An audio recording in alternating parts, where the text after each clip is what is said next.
اور اپنی آل اولاد کے لیے سوچیں اور جہنم کے وہ بدترین اور بدبخت مجرم بننے کی بجائے اللہ کے ایسے بندے بن جائیں جن پر دنیا و آخرت میں اللہ کی رحمتیں نازل ہوتی ہیں۔ اگر آپ کو صرف بدکاری کی سزا ہی بتائی جائے تو یقیناً آپ کے رونگٹے کھڑے ہو جائیں گے۔ بدکاری سخت حرام اور جہنم میں لے جانے والا کام ہے۔ اسلام میں یہ کبیرہ گناہ ہے اور دنیا و آخرت میں سخت ہلاکت کا سبب ہے۔ بدکاری وہ قبیح فعل ہے جو دنیا کی قوموں کے نزدیک قبیح جرم اور گناہ ہے۔ قرآن پاک میں بدکاری کے متعلق فرمان باری تعالی ہے، اور بدکاری کے پاس نہ جاؤ، بے شک وہ بے حیائی ہے اور بہت ہی بری راہ۔ اللہ اکبر۔ زنا کرنا تو بہت بری اور بڑی بات ہے۔ ارشاد ربانی ہے کہ زنا کے قریب بھی مت جاؤ، یعنی ان باتوں سے بھی بچتے رہو جو تمہیں زنا کاری کی طرف لے جائیں۔ چنانچہ بدکاری کے متعلق حدیث پیش خدمت ہے کہ حضرت ابو ہریرہ رضی اللہ تعالی عنہ سے روایت ہے،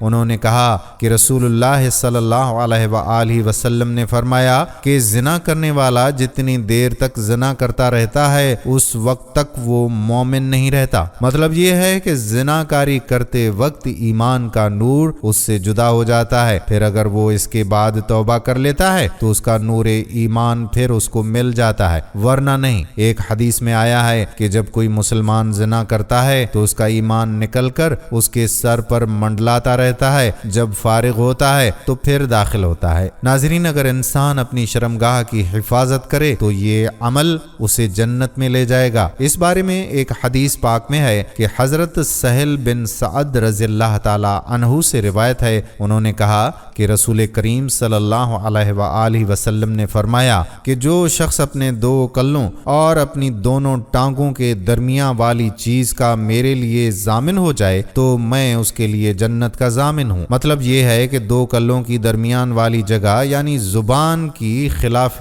شرع باتوں سے حفاظت کرے اور دونوں ٹانگوں کے درمیان کی چیز یعنی اپنی شرمگاہ کی حفاظت کرے، بدکاری سے بچے۔ ناظرین، طویل حدیث کا ایک جز ہے۔ رسول اللہ صلی اللہ علیہ وآلہ وسلم نے فرمایا کہ کیا تم لوگ جانتے ہو کہ کون سی چیز سب سے زیادہ لوگوں کو جہنم میں داخل کرے گی؟ وہ یہ ہے، نمبر 1 منہ، نمبر 2 شرمگاہ۔ ظاہر ہے کہ ان دونوں اعضاء سے اکثر گناہ ہوتے ہیں، مثلا کفر و شرک کی بولیاں، جھوٹ، غیبت، چغلی، بہتان وغیرہ گناہوں کا سرچشمہ شرمگاہ ہی تو ہے۔ حدیث شریف کا حاصل مطلب یہ ہے کہ مومن کو لازم ہے کہ وہ اپنے ان اعضاء پر کنٹرول رکھے، ذرا بھی ان کی لگام ڈھیلی ہونے پر دونوں اعضاء شریر گھوڑے کی طرح دوڑ کر جہنم میں گرا دیں گے۔ اور دنیا میں خداوندی عذاب کے بارے میں ایک حدیث پاک میں آیا ہے کہ زناکار قوم میں کثرت سے موتیں ہوں گی۔ ایک اور حدیث پاک میں بھی آیا ہے کہ زناکار قوم قحط میں مبتلا کر دی جائے گی۔ ناظرین، دنیا میں زناکاری کی یہ سزا ہے کہ زناکار مرد و عورت اگر کنوارے ہوں تو بادشاہ اسلام ان کو مجموعہ عام میں 100 درے لگوائے، اور اگر وہ شادی شدہ ہوں تو انہیں مجموعہ عام کے سامنے سنگسار کرا دے گا۔ ایک صحابی سے روایت ہے کہ زنا سے بچو، اس سے 6 مصیبتیں آتی ہیں: دنیاوی آفات، روزی کا تنگ، زندگی یا عمر میں کمی، توبہ کا موقع جاتے رہنا، چہرہ سیاہ ہونا، اور آخرت کی آفات میں اللہ کا غضب، حساب کی سختی، دوزخ میں ٹھکانہ بننے کا سبب بنے گا۔ ایک اور روایت میں ہے کہ حضرت موسیٰ علیہ السلام نے عرض کیا کہ اے میرے خالق، زانی کو کیا سزا ملے گی؟ اللہ پاک نے فرمایا کہ میں اسے آگ کی اتنی وزنی زرہ پہناؤں گا کہ اگر اسے پہاڑ پر بھی رکھ دیا جائے تو وہ ریزہ ریزہ ہو جائے۔ شیاطین کو 1000 بدکار مردوں سے زیادہ ایک بدکار عورت پسند ہے۔ اللہ پاک کے غضب سے بچنے اور رضا پانے کے لیے ضروری ہے کہ اس گندے کام سے بچا جائے۔ جیسا کہ یہاں بدکاری کے ساتھ چغل خوری کے بارے میں بھی بیان کیا گیا ہے، تو اس گناہ کبیرہ سے متعلق آپ صلی اللہ علیہ وآلہ وسلم کے فرمان اور چند واقعات بھی ہم بیان کرتے ہیں۔ ناظرین، چغلی کا مطلب ہے انسان کو لوگوں کے درمیان فساد برپا کرنے کے لیے ان کا کلام ایک دوسرے کے سامنے پیش کرنا۔ مثلا کسی شخص کے پاس جا کر کہے کہ فلاں شخص نے تیرے بارے میں یہ بات کہی ہے، اور مقصد اس کا محض مسلمانوں میں عداوت اور دشمنی پیدا کرنا ہو، تو یہ کبیرہ کبیرہ گناہوں میں سے ہے۔ چنانچہ بخاری و مسلم میں عبداللہ بن عباس رضی اللہ تعالی عنہ کے واسطے حدیث مروی ہے کہ نبی اکرم صلی اللہ علیہ وآلہ وسلم دو قبروں کے پاس سے گزرے اور فرمایا کہ ان دونوں کو عذاب ہو رہا ہے اور کسی بڑی غلطی کی بنا پر عذاب نہیں ہو رہا جس سے بچنا دشوار ہوتا۔ ان میں ایک تو چغل خوری کرتا تھا اور دوسرا اپنے پیشاب سے بچنے کا اہتمام نہیں کرتا تھا۔ راوی کہتے ہیں کہ پھر آپ صلی اللہ علیہ وآلہ وسلم نے ایک سبز ٹہنی منگوائی اور اسے دو حصوں میں تقسیم کیا اور پھر اس قبر میں بھی ایک ٹہنی گاڑ دی اور اس قبر میں بھی ایک شاخ اور ٹہنی گاڑ دی۔ لوگوں نے دریافت کیا کہ یا رسول اللہ صلی اللہ علیہ وآلہ وسلم آپ نے ایسا کیوں کیا ہے؟ تو آپ صلی اللہ علیہ وآلہ وسلم نے فرمایا شاید کہ ان ٹہنیوں کے خشک ہونے تک ان کے عذاب میں تخفیف کرتی جائے۔ اور نبی کریم صلی اللہ علیہ وآلہ وسلم کا یہ فرمان بھی ثابت ہے کہ آپ صلی اللہ علیہ وآلہ وسلم نے فرمایا کہ چغل خور جنت میں نہیں جائے گا۔ سو اس بنا پر مومن پر واجب اور ضروری ہے کہ وہ چغلی سے پرہیز کرے اور اس سے کنارہ کش رہے۔ چغل خوری کے نقصانات جو چغل خور کو ہوتے ہیں وہی ہیں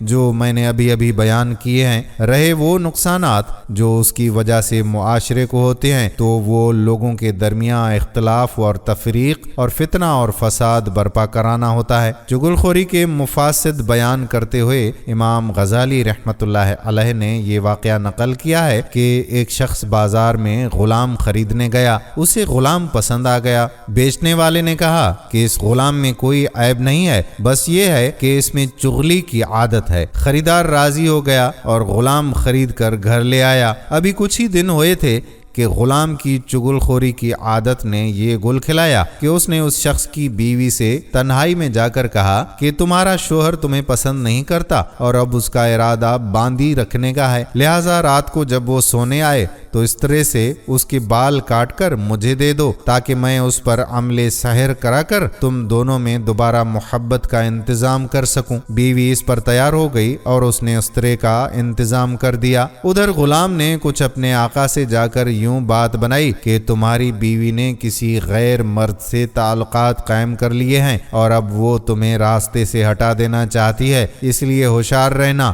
رات کو جب وہ بیوی کے پاس گیا تو دیکھا کہ بیوی اس طرح لا رہی ہے۔ وہ سمجھ گیا کہ غلام نے جو خبر دی تھی وہ سچی تھی، اس لیے قبل اس کے کہ بیوی کچھ کہتی اس نے اس طرح سے بیوی کا کام تمام کر دیا۔ جب بیوی کے گھر والوں کو اس واقعے کا علم ہوا تو انہوں نے آ کر شوہر کو قتل کر دیا۔ اس طرح اچھے خاصے خاندانوں میں خون ریزی کی نوبت آ گئی۔ الغرض چغلی ایسی بری بیماری ہے جس سے معاشرہ فساد کی آماج کا بن جاتا ہے۔ اس لیے حضرت حذیفہ رضی اللہ تعالی عنہ بیان کرتے ہیں کہ میں نے خود رسول اللہ صلی اللہ علیہ وآلہ وسلم کو فرماتے ہوئے سنا کہ چغل خور جنت میں داخل نہیں ہوگا۔ ناظرین، ایک اور واقعہ آپ کی دلچسپی کے لیے سناتے چلیں۔ یہ پرانے وقتوں کی بات ہے کہ کسی گاؤں میں ایک چغل خور رہا کرتا تھا۔ دوسروں کی چغلی کھانا اس کی عادت تھی۔ لاکھ کوششوں کے باوجود وہ اپنی اس عادت کو نہ چھوڑ سکا۔ ہزار بار ارادہ کرتا کہ اب وہ جھوٹ نہیں بولے گا لیکن وہ ہر بار ناکام ہو جاتا۔ اسی وجہ سے اسے کہیں ملازمت نہیں ملتی تھی۔ تھوڑے دن بعد ہی وہ نکال دیا جاتا۔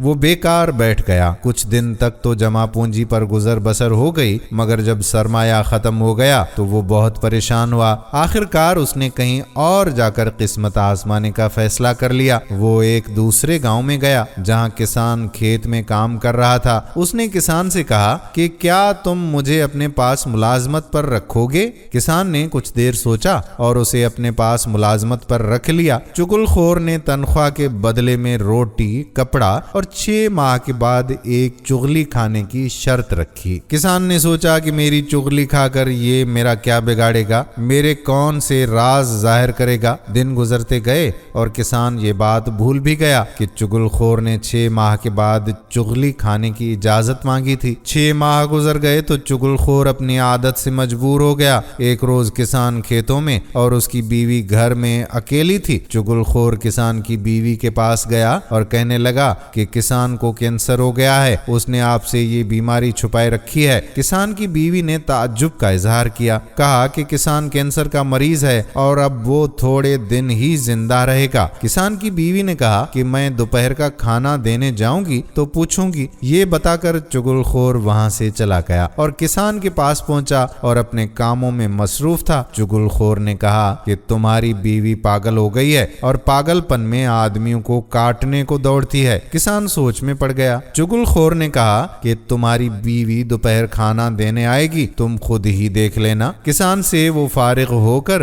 اس کے سالوں کے پاس چلا گیا اور کہا کہ تمہارا بہنوئی تمہاری بہن کو روز روز زور سے مارتا ہے۔ چغل خور کی اس بات سے کسان کے سالے بہت غصے اور پریشانی میں ہو گئے۔ یہاں سے رخصت ہو کر چغل خور کسانوں کے بھائیوں کے پاس چلا گیا۔ کہنے لگا کہ تمہارے بھائی کے سالے ہر چوتھے روز کسان کی پٹائی کرتے ہیں اور تم لوگوں کو کچھ خبر نہیں ہے۔ اگر یقین نہ ہو تو دوپہر کو آ کر دیکھ لینا۔ کسان کی بیوی جب دوپہر کا کھانا لے کر آئی تو کسان اسے عجیب و غریب نظروں سے دیکھنے لگا۔ وہ اس کے قریب ہونے سے ڈر رہا تھا۔ کسان کی بیوی اس سے اپنے سوال کا جواب پوچھنا چاہتی تھی لیکن کسان اس سے دور دور ہوتا گیا۔ کسان سے رہا نہ گیا، اس نے فوراً اپنی جوتی اتار کر بیوی کی پٹائی شروع کر دی۔ اتنے میں کسان کے سالے بھی آ گئے اور آتے ہی کسان پر ٹوٹ پڑے کہ نوکر نے سچی بات بتائی تھی۔ اتنے میں کسان کے بھائی بھی آ گئے اور وہ سب مار پیٹ کرنے لگے۔ مکے، لاٹھیاں، چپلیں سب خون میں نہا گئے۔ کھیت میں کام کرنے والے دوسرے لوگ جمع ہو گئے۔ لڑائی کی وجہ پوچھی، ہر ایک نے وہ بتایا جو انہیں چغل خور بتا کر گیا تھا۔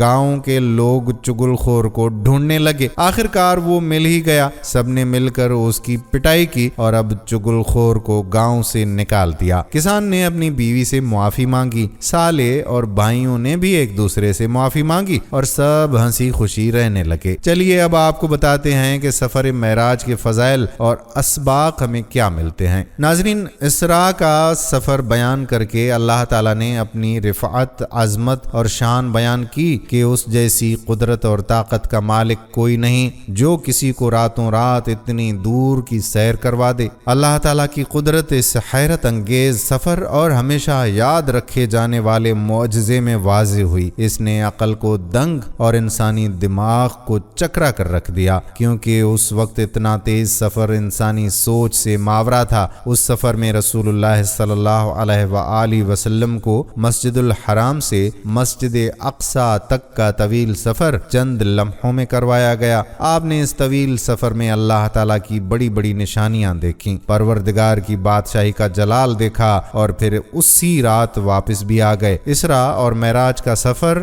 نبوت کی بہت بڑی نشانی اور عظیم ترین معجزہ تھا۔ اس سفر میں حکمتیں، احکام اور بڑے بڑے سبق ہیں۔ اس سفر کو اللہ تعالیٰ نے اپنے خلیل اور چنیدہ نبی صلی اللہ علیہ وآلہ وسلم کے لیے مختص فرمایا۔ یہ بیت اللہ سے بیت المقدس کی جانب سفر تھا۔ بیت المقدس انبیاء کا گہوارہ اور قبلہ اول ہے۔ بیت المقدس کی جانب سفر اس لیے کیا گیا تاکہ آپ صلی اللہ علیہ وآلہ وسلم کی عظمت اور شان و شوکت عیاں ہو۔ آپ کے عزائم مضبوط ہونے کے ساتھ آپ مزید ثابت قدم ہو جائیں۔ یہ سفر اللہ تعالیٰ کی جانب سے جیتا جاگتا معجزہ تھا کہ ایک بشر کو آسمانوں میں لے جایا گیا اور پھر دوبارہ زمین پر لوٹا دیا گیا۔ یہ اس بات کی دلیل ہے کہ ساری کی ساری کائنات اللہ سبحانہ و تعالیٰ کے کنٹرول میں ہے۔ اللہ کے سوا ہمارا کوئی معبود نہیں اور نہ ہی اس کے علاوہ کوئی ہمارا پروردگار ہے۔ اسراء کے سفر میں اسلام کی عظمت بھی عیاں ہوتی ہے۔ یہ بھی ثابت ہوتا ہے کہ اللہ تبارک و تعالیٰ نے اسلام کو سابقہ تمام شریعتوں کا خلاصہ بنایا، چنانچہ دین اسلام تمام سابقہ شریعتوں کے مقابلے میں آخری شریعت ہے۔ اسراء کے سفر نے انبیاء کرام کے مابین بھائی چارے کے تعلقات کو مضبوط بنایا اور یہ بھی بتلایا کہ سب کا پیغام رسالت ایک ہی ہے۔ یہی وجہ ہے کہ رسول اللہ صلی اللہ علیہ وآلہ وسلم کسی بھی آسمان کے پاس پہنچتے تو تمام انبیاء کرام نے آپ صلی اللہ علیہ وآلہ وسلم کا خوش آمدید پارسا بھائی اور نیک نبی کہہ کر استقبال کیا۔ انہی انبیاء کرام کے بارے میں رسول اللہ صلی اللہ علیہ وآلہ وسلم کا فرمان ہے کہ تمام انبیاء کرام کا باپ ایک ہے اور ان کی مائیں الگ الگ ہیں، ان کا دین ایک ہے اور میرا عیسیٰ بن مریم کے ساتھ تعلق سب سے بڑھ کر ہے۔ اگر تمام انبیاء کرام بھی ہمارے رسول صلی اللہ علیہ وآلہ وسلم کا عہد پاتے تو ان سب کے لیے آپ صلی اللہ علیہ وآلہ وسلم پر ایمان، آپ کی اتباع اور نصرت و تائید کرنا واجب ہوتا۔ آپ صلی اللہ علیہ وآلہ وسلم ان کے امام اور پیشوا ہوتے۔ آپ صلی اللہ علیہ وآلہ وسلم نے حضرت عمر رضی اللہ تعالی عنہ کو فرمایا کہ میں تمہارے پاس روشن اور واضح شریعت لے کر آیا ہوں، اگر موسیٰ زندہ ہوتے تو انہیں بھی میری اتباع کے بغیر کوئی چارہ نہ ہوتا۔ تمام انبیاء کرام نے جمع ہو کر نبی صلی اللہ علیہ وآلہ وسلم کے پیچھے مسجد اقصی میں نماز ادا کی، کیونکہ آپ صلی اللہ علیہ وآلہ وسلم کی شان اور مقام بہت بلند ہے۔ آپ صلی اللہ علیہ وآلہ وسلم تمام تر انبیاء کرام سے افضل ہیں۔ امامت کروانے کا ذکر آپ صلی اللہ علیہ وآلہ وسلم نے اسراء کا واقعہ ذکر کرتے ہوئے خود فرمایا۔ حضرت موسیٰ علیہ السلام کھڑے نماز ادا کر رہے تھے، آپ کا قد درمیانہ اور جسم ٹھوس تھا، نیز آپ شنو قبیلے کے افراد جیسے دکھ رہے تھے، اور اسی طرح حضرت عیسیٰ علیہ السلام بھی کھڑے نماز ادا کر رہے تھے۔ آپ علیہ السلام کی شباہت میں سب سے قریب ترین عروہ بن مسعود ثقفی ہے۔ ایسے ہی ابراہیم علیہ السلام بھی کھڑے نماز ادا کر رہے تھے، اور آپ سے تمہارے ساتھی یعنی خود رسول اللہ صلی اللہ علیہ وآلہ وسلم کی شکل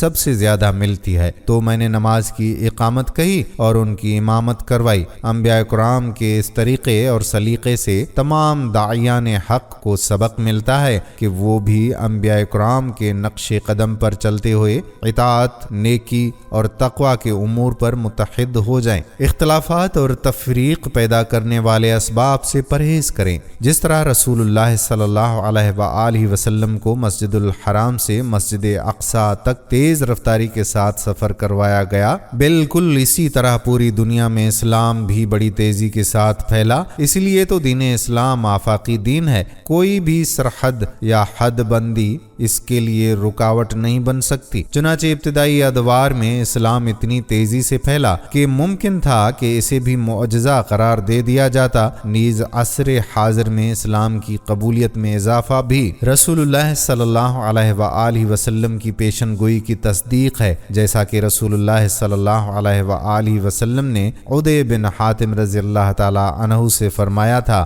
اللہ کی قسم، اللہ تعالیٰ اس دین کے بارے میں اپنے وعدے کو لازمی پورا فرمائے گا، یہاں تک کہ ایک مسافر صنعاء سے حضر موت تک سفر کرے گا، اسے اللہ کے سوا کسی کا خوف نہیں ہوگا، نہ ہی اسے اپنی بکریوں کے بارے میں بھیڑیے کا خوف ہوگا۔ اور آپ صلی اللہ علیہ وآلہ وسلم کا یہ بھی فرمان ہے کہ بے شک اللہ تعالیٰ نے میرے لیے زمین سکیڑ دی، تو میں نے زمین کے مشرق و مغرب کی ہر چیز کو دیکھا، اور میری امت کی بادشاہت وہاں تک پہنچے گی جہاں تک زمین میرے لیے سکیڑی گئی تھی۔ ایک حدیث میں یہ بھی ہے کہ یہ دین وہاں تک پہنچے گا جہاں تک دن اور رات ہیں، یہاں تک کہ اللہ تعالیٰ مٹی یا اون کے بنے ہوئے گھروں میں بھی اس دین کو داخل کر کے چھوڑے گا، چاہے اس کی وجہ سے کسی کو عزت ملے یا ذلت۔ اللہ تعالیٰ عزت اسلام اور مسلمانوں کو، جبکہ ذلت شرک اور مشرکوں کو دے گا۔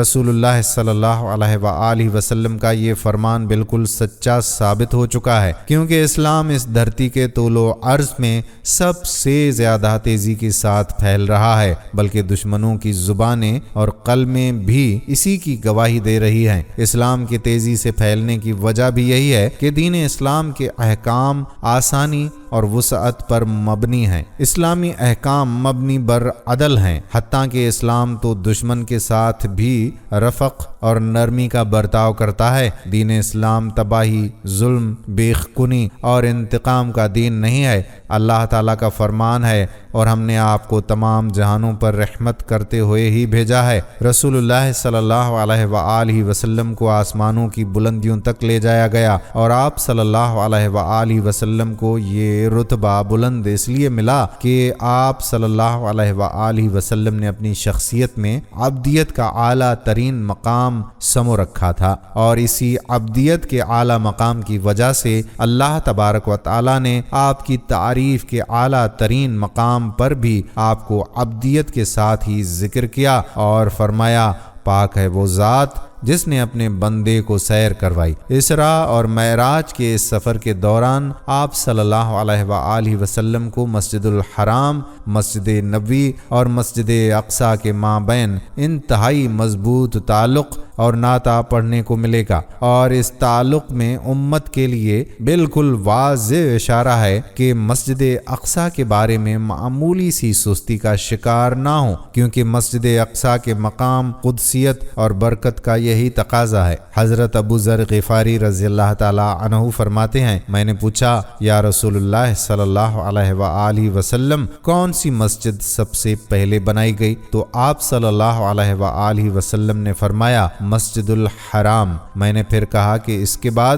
آپ صلی اللہ علیہ وآلہ وسلم نے فرمایا مسجد اقصیٰ۔ تو میں نے کہا ان دونوں کے درمیان کتنے عرصے کا فاصلہ ہے؟ تو آپ صلی اللہ علیہ وآلہ وسلم نے فرمایا کہ 40 سال۔ نیز آپ صلی اللہ علیہ وآلہ وسلم کا یہ بھی فرمان ہے کہ 3 مساجد کے علاوہ رخت سفر نہ باندھا جائے۔ میری یہ مسجد الحرام اور مسجد اقصیٰ، بحوالہ بخاری شریف۔ ناظرین، مسجد اقصیٰ اپنی تاریخ اور فضائل کے ذریعے مسلمانوں کے دلوں میں وحدت کا شعور اجاگر کرتی ہے۔ مسجد اقصیٰ شرک و گمراہی سے چھٹکارے کے لیے مسلمانوں کا باہمی اخوتی تعلق مضبوط بناتی ہے۔ مسئلہ بیت المقدس ہمیشہ اسلام کے سپوتوں کے سینے میں زندہ رہے گا، لہٰذا کسی کا انکار کرنا اور جارحین کا تہمت لگانا ہمارے اس نظریے میں کوئی لچک پیدا نہیں کر سکتا۔ اسرا اور معراج کا واقعہ ہمیں بتلاتا ہے کہ حق غالب ہو کر ہی رہے گا، چاہے باطل دعوے جس قدر بلند آواز اور کثرت کے ساتھ کیے جائیں، کیونکہ باطل کی ساخت ہی کمزور ہوتی ہے جو جلد ہی تباہ اور برباد ہو جائے گا۔ اس کے در و دیوار ٹوٹ پھوٹ کا شکار ہو جائیں گے۔ فرمان باری تعالیٰ ہے،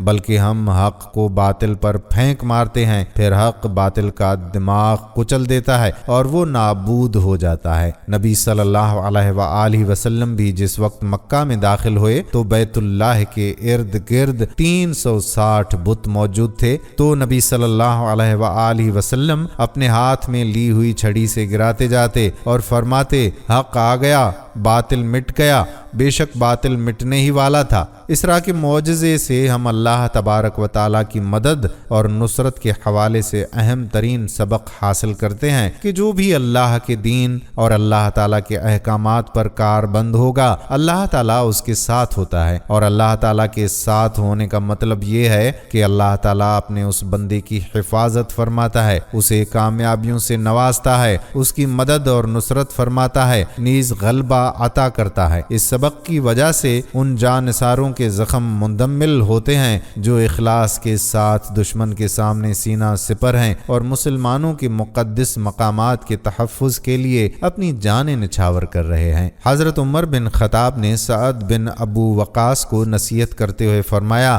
کہ بے شک دشمن پر تمہاری فتح تعداد اور اسلحے کی بنیاد پر نہیں ہوتی، بلکہ تمہیں دشمنوں پر فتح تمہاری اطاعت اور دشمنوں کی نافرمانی کی وجہ سے ملتی ہے۔ چنانچہ اگر تم نافرمان بن کر دشمن کے برابر ہو جاؤ تو پھر دشمن اپنی تعداد اور اسلحے کی وجہ سے تم پر غالب آ جائے گا۔ ناظرین، آئیے مل کر دعا کریں کہ ہم سب کو ان کبیرہ گناہوں سے اللہ تعالیٰ بچنے کی توفیق عطا فرمائے اور ہمیں ان تمام گناہوں سے بچنے کی توفیق عطا فرمائے جو ہمیں بدترین مجرموں کی فہرست میں شامل کر دیں یا جہنم کے ہولناک گڑھوں میں گرا دیں۔ اللہ ہمیں اپنے نیک بندوں میں شامل فرما، آمین ثم آمین یا رب العالمین۔ دوستو، یہ تھی ہماری آج کی ویڈیو۔ ہم امید کرتے ہیں کہ آج کی ویڈیو بھی آپ کو ضرور پسند آئی ہوگی۔ اگر ویڈیو پسند آئی ہے تو اپنے دوستوں کے ساتھ، اپنے پیاروں کے ساتھ اس ویڈیو کو شیئر بھی ضرور کیجیے۔ کمنٹ سیکشن میں ہمیں بتائیے کہ کیا آپ نے ہماری ویڈیو آخر تک دیکھی۔ اگر آپ کمنٹس میں کمپلیٹ کا لفظ لکھ دیں گے تو ہماری حوصلہ افزائی ہوگی اور ہمیں پتہ چلے گا کہ کتنے لوگوں نے ہماری ویڈیو آخر تک دیکھی۔ اس سے حوصلہ افزائی ہماری ہوگی۔